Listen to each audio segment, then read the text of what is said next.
Hey guys, welcome back. We're here with another book review. Today we have The Psychology of Money by Morgan Housel. This is a book that has been highly recommended, and upon reading it, I realized why that was the case. I think it puts money in such simple perspective and the whole way we as human beings deal with money so simply, so beautifully, that it's easy for everybody to understand, whereas at the same time, it's stuff that makes sense. It's stuff that's practical. It's stuff that we can implement in our everyday lives. So yeah, let's talk about money. Welcome to the Thought Bistro podcast with Akhil and Vishruth. Here we bring you the weekly news, book reviews, and world views from a different lens. Our mission is to provide a platform to explore different ideas and different perspectives and allow you, our listeners, to develop a deeper understanding. Very rarely do you come by new books, and new books that are this well written and that capture the essence of something as simple or as complex as money can be. So this book is written by Morgan Housel. I came across this when one of my absolutely non-finance friends was talking about it. He was talking about money and it was just so cohesive, his experience with the book and his way of thought, that I was like, I gotta read this. So yes, let's dive straight into the book.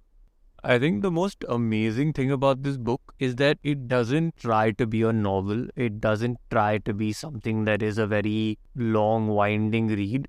It keeps its things very short.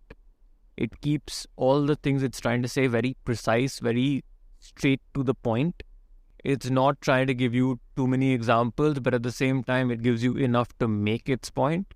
So the way this book works is it's divided into 20 chapters, and each chapter talks about a different facet of money. Morgan Housel goes about giving a story in each chapter which furthers his point and which sort of drives home the point that he's trying to make. The first point that he tries to make is that everyone's mindset about money is built on different stories and is built on different experiences. For example, if somebody you come across who set up their business on debt, and by taking lots of debt and their business did well and they are able to generate massive amounts of wealth, then that person will always recommend, why don't you take debt? Why don't you build businesses on debt? An example of such a person would be Robert Kiyosaki, and another would be James Cordone. Both of them have built their money on real estate, and most of the real estate, whenever you watch their YouTube videos or whenever you come across any of their stuff, is recommended based on high leverage. Buy real estate on high leverage or buy businesses on high leverage, right? Because they might not have faced the challenges that debt brings with it, which is bankruptcy. On the other hand, you come across a businessman whose business fails because of debt. They have this fear in them, or they have this essence within them that debt may be bad and maybe you should build something on equity and maybe build something with personal capital. An example of that would be Warren Buffett, whose father's business did not do as well as he would have liked, and hence whenever you look at Buffett's funds, he generally does not like leverage. He does not do shorting of funds, or he does not like to buy on margin. He generally just acquires on his own capital. So you can find all of these examples, right? And you would ask the question, what is right and what is wrong? Now, in my opinion, something might be right. In your opinion, something else might be right. So the author likes to introduce by saying that financial outcomes are a soft skill, right? And different people gain this skill with different experiences, and each experience has its own story. I think he puts it very beautifully at the introduction of the chapter, and he says your personal experiences with money maybe make up 0.0000001% of what's happened in the world, but maybe make up 80% of how you think the world works. He is essentially saying that you are a slave of your experiences. Your thinking, your mindset works on the way your experiences have taught you and the way your experiences work. So he says that people who were born in 1950s and 1970s have a major disparity as to how they look at the stock market, because for the people who were born in the 50s, the stock market during their teens was very flat. It barely gave any returns. There was no real motivation for them to invest in the stock market, whereas the people who were born in the 1970s experienced great returns from the stock market when they were in their teens and their 20s. So the outlook when you speak to someone, this is obviously a generalization, but when you speak to someone in the US who was born in the 1950s or born in 1950 more specifically, they will have a very different outlook. They will probably be very bearish about the stock market. They will be like, probably be very cautious when you're investing in the stock market because it doesn't really give you too much in return. Whereas someone who was born in 1970 would be gung-ho about the stock market and be like, yes, you should definitely invest because it's great and it gives you amazing returns. Nowadays, this one thing has been really trending for the past couple of years. It's called buy the dip. And this buy the dip mentality is that if a stock falls or if the market falls, then you buy it because it's going to recover, right? And that mentality is essentially built on this timing. A lot of people, maybe they invested their money, a major chunk of their money in March 2020. Or maybe they invested a chunk of their money in early 2019, both times when the market, dipped a little bit. And when they make those amounts of money, then somewhere within their mind, all they're hoping for is a market dip so that they can buy.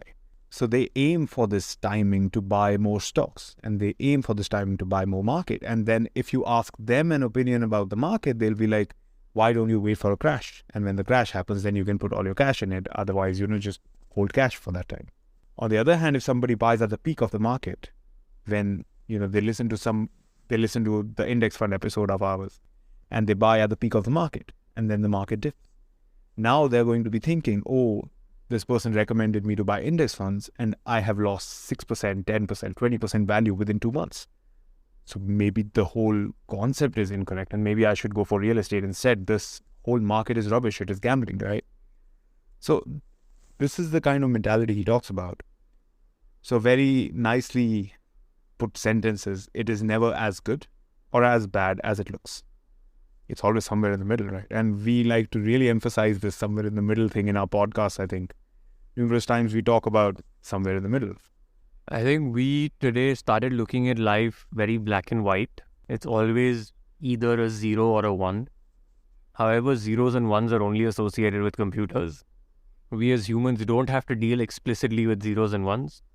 We can deal with all that lies in between, and that at the end of the day ultimately is life. And we have to embrace that gray. We have to be able to understand that gray and realize that that gray may not always be in our hands.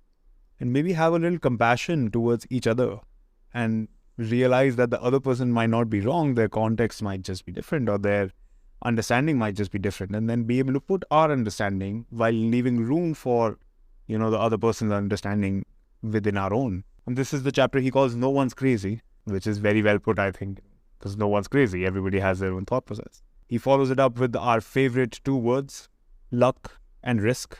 And we do not hide away from emphasizing the word risk. And the author argues that luck and risk are 2 sides of the same coin and that people often confuse them with skill and intelligence. The very, very nice example of Bill Gates in this chapter, in which he talks about this guy, Bill Gates, right? We all know him as the person who started Microsoft. But somehow Bill Gates and his friend ended up in the one school in their whole locality with a computer, and no other school had a computer. To give you the math of this, which is given in the book, in 1968, there were roughly 303 million high school age people in the world. 18 million of those lived in the United States. 270,000 lived in Washington state, and a little over 100,000 of them lived in Seattle. Only 300 attended Lakeside School. So think about this. You started with 303 million and you ended with 300. So basically 1 in 1 million high school age students in 1968 attended the high school that had the combination of cash and foresight to buy a computer. Bill Gates happened to be one of them. So this does not take away from Bill Gates' intelligence, or it does not take away from his skill, but it does tell you that he did have the access to the tool that was an absolute necessity for what he developed. That puts things in context. So he talks about how luck and risk, they go hand in hand. You may have the most expensive car in the world sitting in your garage, but unless you have the key to work that car, there's no way you can ever drive it. So that one computer at that one school and Bill Gates being that one kid amongst the astronomical numbers we just gave you who attended that school might have just been that key that helped him start the ignition of the car that was going to be his brain and his journey towards founding a company and a behemoth, as I should say, as big as Microsoft and all the other achievements that he has achieved in his life. I'll take you in another direction, right? All of us have this supercomputer in our pockets at all times, which knows everything, where we can learn anything. And we opt to open Facebook, Twitter, Instagram, and look at memes, look at a dog poop on a wall and then walk away, laugh at it for 2 minutes, scroll down and then laugh at the next thing instead of looking at the absolute galore of information we have. So that is where, the skill and persistence comes in. We are very lucky to be living in a time where all of us can have this phone, right? But how many of us do exploit our intelligence regarding that phone? That is the luck and risk factor of it. Take the risk. There's another very, very interesting story in the book, right? And it's in the next chapter. It's called Never Enough. There are these bunch of very, very rich people in a hall. They're having a party. And there's this one fellow who is not very rich, but he's like well-to-do. He's happy. And another fellow goes up to him and asks him, don't you feel inadequate? Don't you feel like all of these people have achieved so much and you are here in their company? And this person says, I have something many of them don't. And this guy is confused, right? The one who asked question. And he asks him, what is it? He says, I have enough. You've all heard of Bernie Madoff, right? Before he got caught in his entire Ponzi scheme and everything, he was a wildly successful and legitimate businessman. He didn't just get up one day and be like, oh yeah, you know what, I'm going to make a Ponzi scheme. He actually had a highly profitable securities firm, which traded in $740 million worth of average daily volume of trades, which was 9% of the New York Stock Exchange's trades that took place in a single day. Just imagine that size. And yet, he today is one of the most notorious, if not the most notorious Ponzi schemers out there since probably Charles Ponzi, whose name has coined this phrase Ponzi scheme. Housel says the hardest financial skill is getting the goalpost to stop moving.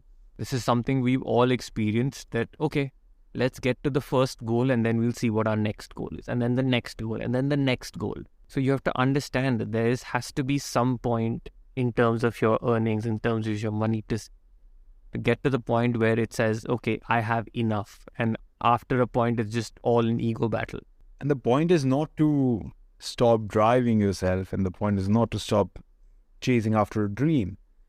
But that dream should be not making this much money. That is not the dream. The dream is doing something with it, right? Money is a means to do something else. And if your quality of life is set at a particular amount of money per year, then you can always restrain your quality of life at that point because you are comfortable and that is enough. And that might be a very high point, but that is enough, right? And post that point, your quality of life doesn't change. Warren Buffett, I love the fella, right? And he keeps coming up again and again, but he talks about this. He says, my average lifestyle costs around $80,000 a year. And between you and me, the only difference is I travel first class because it is better for my health. He has a very normal car, a very normal house, eats McDonald's in the morning, drinks 2 Cokes a day, and he's a happy man. He could live anywhere in the world, and he chooses to live in Omaha, which is, it's nowhere on the map.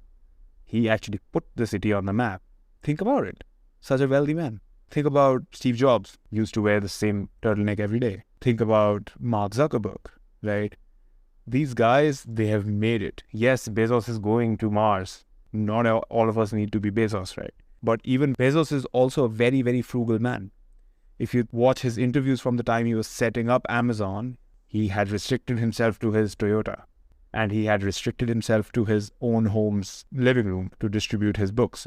Frugality is a very important essence of life because anything over and above is investable money, which can get you there faster, get you to the passive point of life faster, where you can have that enough by itself. So in fact, I think I'm just going to jump a little further in the book just to make this point a little more. Housel talks about getting wealthy versus staying wealthy. And he mentions how in order to feel rich, we all have this phrase that, we want $1 million. That doesn't mean we want $1 million in our bank account, but we want to spend $1 million. The feeling that one gets when spending big amounts of money is the feeling that one associates to being rich. And there he says lies the difference between being rich and being wealthy. Being wealthy is the stuff that you don't see. It's the investments. It's the thing that when you're not spending the money, that is what wealth is. Whereas spending just, buying a fancy car or living in a massive house is just being rich, and you can earn some money and you can buy a car that is outside your budget. But, say you're earning a nominal amount of income and you go and buy yourself a fancy Porsche, which is costing you $10,000 a month, and you're spending maybe 60% of your paycheck on that car. That Porsche doesn't mean that you are extremely rich. It just means that you've not managed your wealth well, and you're going to have much, much lesser savings as compared to another person who's driving a Toyota. There's this very interesting book called Profit First. And that book, this is like a book review inception kind of thing. But that book begins with that this lady, the CEO of a big firm, she came in a BMW, a very high-end BMW at that. And she came to the consultant, the author of the book. And she came to him, got out of the car in tears and says, I'm going bankrupt and I do not know what to do. Because her company was making the money, making the revenue, but never making the profits. And she had no clue what to do, and yet she was driving that car, right? So very similarly, we are back to our current book now, Psychology of Money. He puts it in a very nice way. He says, less ego, more wealth. Saving money is the gap between your ego and your income. And wealth is what you don't see. So wealth is created by suppressing what you could buy today in order to have more stuff or more options in the future. No matter how much you earn, you will never build wealth unless you can put a lid on how much fun you can have with your money right now. I think if you want to put it in a very, very simple manner, think about it this way. If you had McDonald's every day of the week, maybe on the weekend you can treat yourself to a very, very nice meal at a very expensive restaurant. Or the other way around, if you start your week with a very expensive dinner and you blow your dinner budget for the week on that one expensive dinner, you're forced for the rest of the week to eat McDonald's. Whereas if you budget yourself, if you curb your desires and you say save up for a month and you eat at a decent restaurant for every single day where you save a small amount of money, maybe at the end of the month you can eat at an even better restaurant than the one you spent your 80% of your weekly dining budget on. And there's no intention to spit on McDonald's. It's a lovely place to eat. Just don't eat too much McDonald's. It might be very unhealthy for you. Although the fries are awesome. The fries are the best. There is nobody who even holds a candle to McDonald's fries. Totally. I think we have a mention of this in another episode. Do check it out. I'll post it somewhere on the top of your video. I think it was another one of our book reviews where we spoke about the founder. Yeah, somehow McDonald's keeps creeping in. I'm craving McDonald's now. Getting back to the psychology of money, I think the other very, very underrated thing that Housel talks about is this compounding effect. I remember again in one of our previous episodes, we spoke about the fact that a piece of paper folded 42 times in half reaches from the earth to the moon. That's just how compounding works. The earth has had 5 cycles of ice ages. And you would say that, for an ice age, the winters have to be more and more and more extreme. But that's actually not the case. An ice age doesn't require a harsh winter as much as it requires a cool summer. Because what that does is that doesn't allow the ice from the previous winter to fully melt. And as the years go by, that keeps compounding and forming layers and layers and layers. And suddenly from a bit of ice that's left behind on a certain patch of land, the entire earth is covered in ice. That is how compounding works. There are numerous examples for compounding, right? It is in Einstein's words, it's supposed to be the 8th wonder of the world. It should be the first wonder of the world, in my opinion. And again, it is something amazing how compounding can really change your life. And we have a whole episode on compounding. It's called Index Funds, where we tell you to just, stay the course, let it compound, take that small return, stay the course, let it compound, take that small return, and stay the course. Perspective again, since we've been talking so much about Warren Buffett His net worth at the time of Housel writing this book was $84.5 billion. Of that $84.5 billion, $84.2 billion was accumulated after his 50th birthday. Buffett started investing, I think, when he was 10 years old. Yes, 10 years old. He had a net worth of $1 million when he was 30, which is $9.3 million adjusted for inflation. So just imagine that. One of, if not the most successful investor in the world today, made most of his money after he turned 50 when he was investing from the age of 10. So 40 years he invested. So the author also talks about extreme events. He says that, a major extreme event in your life can really set you up and get you going. And he calls the chapter Tails You Win. He says you can be wrong half the time and still make a fortune. So he gives the example of Nazi Germany. And he says that there was a lot of art that the Nazis stole. And after the whole World War II came to an end and all this art was out in the market, a lot of these art dealers used to just buy up entire warehouses, entire portfolios, entire collections of art. And amongst these collections, they used to find the Picassos, the Braques, the Cleese, and the Matisses, which used to sell for massive, massive amounts of money. However, these were just the few in the many. The diamonds that they found in this massive rough that they were purchasing. So they didn't have to be right all the time. In fact, they didn't even have to be right half the time. They had to be right maybe 2 or 3% of the time. And that 2 or 3% made up for all the rest that they bought. So it is very similar to if you watch Shark Tank or if you listen to any venture capitalist like Mark Cuban, right? These guys will buy 30, 40, 50 companies and then they will aim for that 1 or 2 companies which give them exorbitant return. And that return just justifies buying all of this diversity for 2 companies just going gung-ho in their valuations. These events are also not just financial. You might actually be applying for a lot of jobs and that one job might actually give you an overwhelming amount of money compared to the rest of them. It happens. It happens in the tech world. This happens quite a bit. And sometimes people are at $60,000, $70,000 jobs and suddenly next year they apply to Amazon and suddenly Amazon gives them $170,000. So this does happen and this becomes like the tail event that really drives your life forward. Just speaking of venture capitalists, there is some numbers again that are given in the book.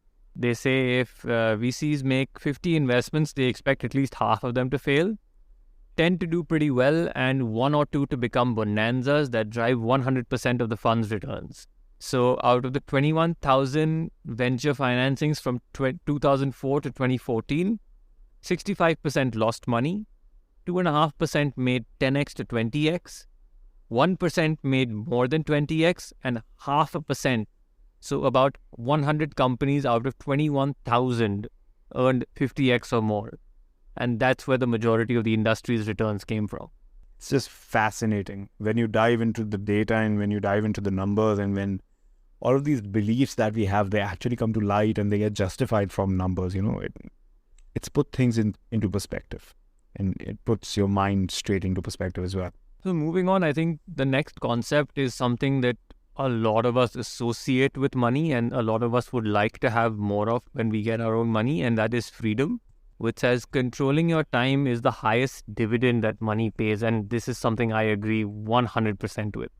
I think this is the feature of this book. This is the highlight of this book. This is what really drove the book home for me, because money buys you freedom, and that is what money should be doing for you. It should not be buying you more and more complexities in money. And there's a lovely example given in the book. There's this guitarist, and this guitarist just signs a huge multi-million-dollar deal with a record label company. This reporter is interviewing this guitarist. So the reporter asks the guitarist that, how do you feel now that you have so much money? He's like, I didn't get so much money now. I was 19 and I was working at a Pizza Hut next to my house. And at this Pizza Hut, I would make minimum wage. I would make around $2,000 a month. My total expenses were around $1,000 a month, and I could save up $1,000 every month. So for 2 years, I worked, kept my life at $1,000 a month, and saved up $24,000. At that moment, I knew that for the next 2 years, I can sustain myself, and I can just practice my music. Here and there, I kept getting gigs. Here and there, I kept playing music and making a living. Eventually, I got a big one and got my breakthrough. The day that I had those $24,000 in my bank account was the day I became rich. It's not now. Now it's just some money in the bank. But that day I get to practice my art. And that was his freedom. It is a very empowering message. Yes, in hindsight, you can come out and say whatever you want. But if you think about it, the only way somebody can do what they love is when they know that they don't have financial dependence on it. That's very often what people use to define this whole concept of privilege. And that's a very, very controversial topic, so let's not get into it. But this story, this example just reminded me of that. People say that, oh, you're so privileged. Why? Because you have that financial backing, that security net to do what you want to. And that is freedom at the end of the day. It says control over doing what you want, when you want to, with the people you want to is the broadest lifestyle variable that makes people happy. So we can just say, thanks to this ipso facto, something equals to something equals to something. Money equals to freedom, freedom equals to happiness. Money equals to happiness. So money eventually can buy you happiness. There have been numerous examples of my own where I have spoken to my friends, right? And some of them are doing very nice jobs. Some of them have very nice businesses. So an example is this friend of mine in India, and he runs a jewelry store. So in the morning, he gets up at 6. He gets to his jewelry store by 7 after getting ready. He gets out at 8 p.m. At 9 p.m., he's back home. Then from 9 p.m. till 12 a.m., that is the 3 hours he has with his family, with his wife, with his kids. And that is the 3 hours he has of life. Then he sleeps. And he wakes up at 6 a.m. and gets back to his shop. And he's loaded, right? He has enough money to sustain his lifestyle. So I ask him that, what if you just get rid of some of your property? You put that money into a bond or a fixed deposit. And that fixed deposit can literally run your life, and you and your family can live exactly the same life you're living now. And you can have the same life indefinitely. The first question I get, and it's not just him, numerous people have the same response to knowing that they'll be financially free. The response is, then what will I do? The question should not be, what will I do? The answer is, you do whatever you want. And that's what the focus should be on, right? You can do whatever you want with this newly found freedom that you have. If you don't like going to your shop, don't go to your shop. If you want to, go out and play music like this guitarist wanted to, go out and play music. Your financial freedom, your financial life does not depend on it anymore. Which is so empowering when I think about it. While, again, not everybody's crazy, right? So if you put yourself in their shoes, then all that's there is, this is my life. And I might just miss out on my life, which is going to the shop, going to my clinic, or going to the lab, or, doing X number of tedious things, which, eventually you start equating your life with your work. And this allows you to detach. I think what we often don't realize is that money is, I think we have been trained so much to keep, a job and support your family and make sure you have a steady work life and this, that, and the other, that we don't realize that this whole concept of enough, you have enough to sustain yourself, you have enough to lead a comfortable life. So you have to be able to identify that enough and then be like, okay, this is what I want to do, this is the level of freedom that I desire, and so on and so forth. So I think having that level of objectivity is something that we're not taught, and I think Housel's book is definitely going to lead to a lot more people at least trying to gain this objectivity, because maybe a lot of them, especially I know before I didn't read this book, I didn't even think about money in this way. So moving on, I think he talks about one of the most amazing concepts, and he says, being reasonable is better than being rational. When I first read that, I was like, aren't they the same thing? Isn't rationality and reason something that you just associate as being the same meaning? But no, that's not the case. He says, you're not a spreadsheet, you're a person, a screwed up emotional person. This person with this emotion is going to lead you to being reasonable, which is more realistic, and you're doing things that you have a better chance of sticking with for a long time. Here he gives the example of Julius Wagner Jauregg. who was a 19th century psychiatrist. He won the Nobel Prize in medicine in 1927, and what he did was he used fever, or he used malaria, which induced fever, to cure patients with severe neurosyphilis. And this is because he realized that fevers are beneficial because our body uses fever as a natural way of combating viruses. So then if you think about it in that sense, the rational thing would be to welcome a fever when you have one. So if fevers are beneficial, why do we fight them? Why do we take a medicine the moment we have fever? And it's just because fevers hurt and people don't want to hurt. The rational thing would be that if you have a fever, to let it do its thing, to let your body fight the virus, embrace the fever and be like, okay, there's something wrong with me and my body is using this fever to fight the virus. But that's not how we humans work. We need to take that medicine in order to make sure that fever abates. I feel like the balance between logic and between emotion is a very important balance to have. I do think the more you read and the more, you get deeper and deeper into different concepts, the more you educate yourself, somewhere there starts being a clash of the two. And somewhere within your emotions, logic does get built in. For example, when I think about finance or when I think about stocks, somewhere the whole emotion is driven by the logic, which I don't know if it is a normal occurrence, but it does happen to me. So maybe that balance gets better when you listen to podcasts like ours or when you go out and read some new books, and that logic can enhance the kind of emotions you can feel in certain manners. And if there is a roller coaster happening on the financial front, at least like from our behalf, then it might be easier to bear that. We might give you better seatbelts. So talking about roller coasters, the author talks about surprises, and the author talks about unpredictability, and the author talks about change. So the author says the future is unpredictable and readers should be prepared for surprises, both good and bad. And he recommends having a margin of safety and a long-term perspective.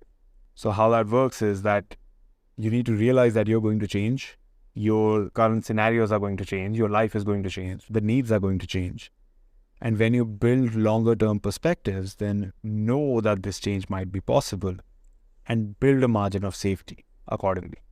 Build yourself a safety net. For example, if you're investing a lot of money, always have enough cash in hand that, I might need it, or there might be a big event coming, or there might be a big purchase. When we talk about how 50% of the US population cannot afford a $1,000 expense at any given time, and another 25% need a credit card to actually afford those $1,000, that is not building in the margin of safety. So even though this sounds very nice and sounds very straightforward, people are not doing it. So that's an important part about the whole game. Dude, just the other day, I remember seeing some random video while scrolling through Instagram, and one of these guys asked this woman that, hey, how much are you going to be earning with your first job? And she says around $120,000. And he says, how much are you going to be saving by the time you retire? And mind you, this woman is in her 20s, so her retirement is about 35 years away. And she says $500,000. Imagine that.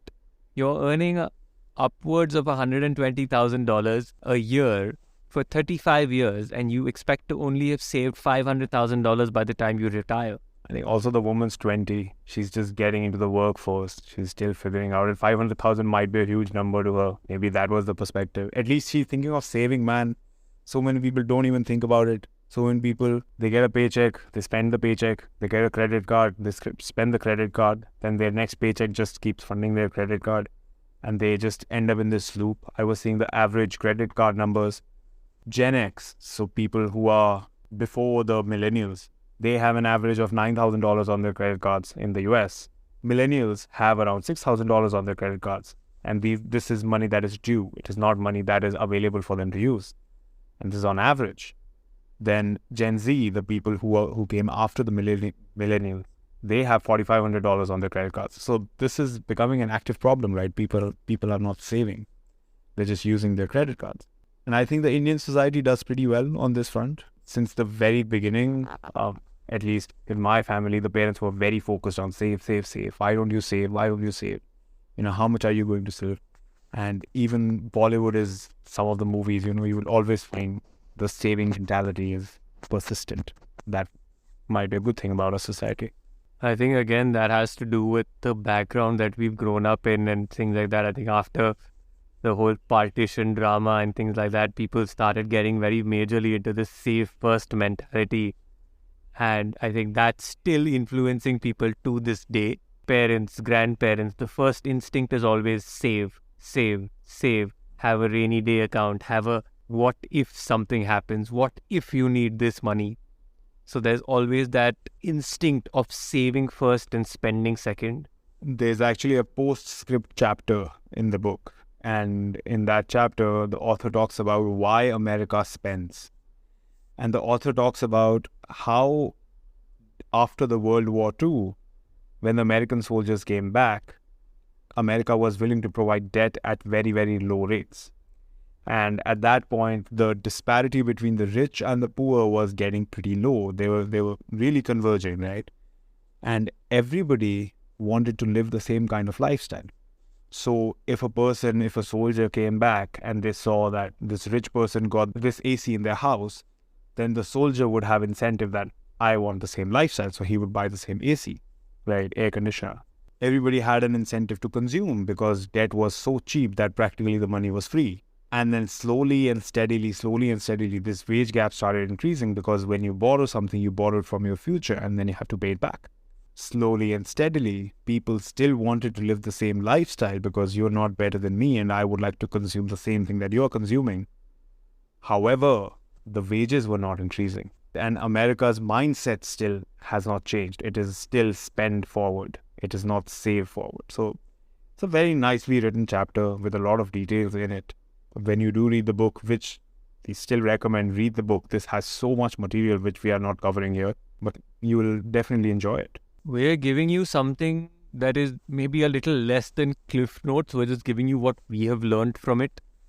And as the book also says, that be aware when you're taking tips from others because you're all playing different games. So we have interpreted from the book what we would like to interpret. So there's always our biases, our knowledge, our readings that come into play. So definitely go check this book out and don't just go on our word for what we're saying. And talking about savings, he talks about how savings are the foundational blocks of your investment future, right? Because initially, let's say you make a 10% on your returns, then the amount you will be saving will be far greater than the amount you will get in your returns, at least for the next decade.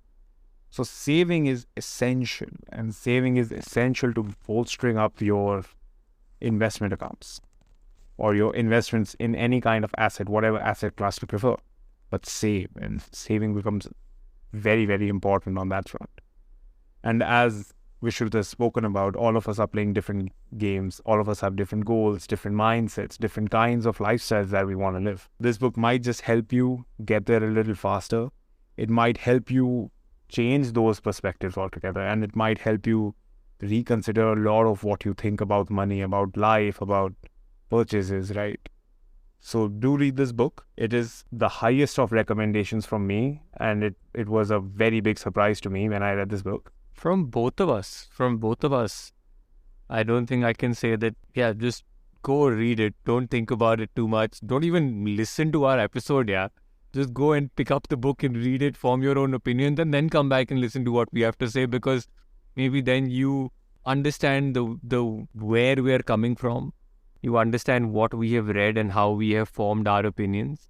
I think my biggest takeaway from this book is that it just says treat money very normally. Be thoughtful about it. Have your margins for error. Have your savings. Have your investments. Everything. Calculate everything that you're doing. There is obviously an element of luck. There is an element of chance, but that's just not in your hands. So focus on what you can control and try to control that to as large of an extent as you can, and the rest will take care of itself. So wishing you all the luck and hope you can use money to gain control over your own time. So wishing you all the best of freedom.